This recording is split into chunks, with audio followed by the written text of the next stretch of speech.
নাই। ওয়েলকাম বন্ধুরা, welcome to our Bibi national news.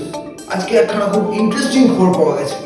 শোনা গেছে ভস্তিওয়ালা চাচা নাকি ব্ল্যাকে মদ বিক্রি করতো, তার মদ নাকি দুজন মিলে লুটে নিয়ে পালিয়ে দিচ্ছে। আর তাদের মধ্যে একজন নাকি সেই ব্যক্তির মেয়ের বয়ফ্রেন্ড। এই সালাতে আমাকে রিভিল করছিস কেন? সরি কাট। চলুন দেখে নেওয়া যাক, আমাদের গ্রাউন্ড রিপোর্টার গেছে ভস্তিওয়ালা চাচার কাছে, এখন তার কি মতবাদ শুনে নেওয়া যাক। হ্যালো গাইস, তো আমরা চলেছি সেখানে কালকে যেখানে ডাকাতি হয়েছিল। চলো আসো দেখা যাক হয়েছে কালকে। মালিক বসে জিজ্ঞাসা করা যাক। আসো আসো। হ্যালো দাদা। হ্যালো, কালকে আপনি শুনলাম যে এখানে ডাকাতি হয়েছে, কিছু বলতে পারবেন?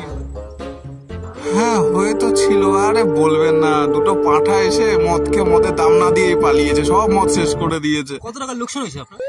আমার তো ভালোই 5-6 হাজার টাকা লোকসান হয়ে গেছে। কি কি মাল বিক্রি করেন আপনি দাদা? সবই রাখি, বাংলার থেকে শুরু করে ব্র্যান্ডেড সবই রাখি। তো আছে এখন কিছু অ্যাভেলেবেল? আছে, এরকম বেচা কেনা হয়েছিল, একটা আছে। দিন তো। হ্যাঁ দারুন, এই যে। তো আপনি ব্ল্যাকে বেচছেন, কত টাকা করে বেশি নিচ্ছে? বেশি না, ওই চেনাশোনা হলে 10 টাকা নিই, আর নতুন কাস্টমার হলে 20-30 টাকা নিই বেশি।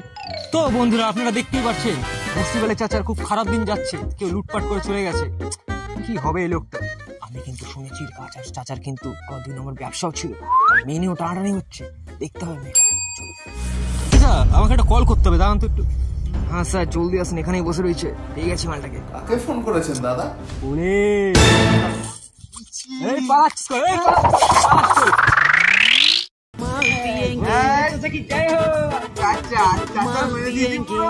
মেও আমার চাচা কাউন্টার আমার মাল পিয়েঙ্গে মাল পিয়েঙ্গে मंगरी कर भाटी में माल पिएंगे।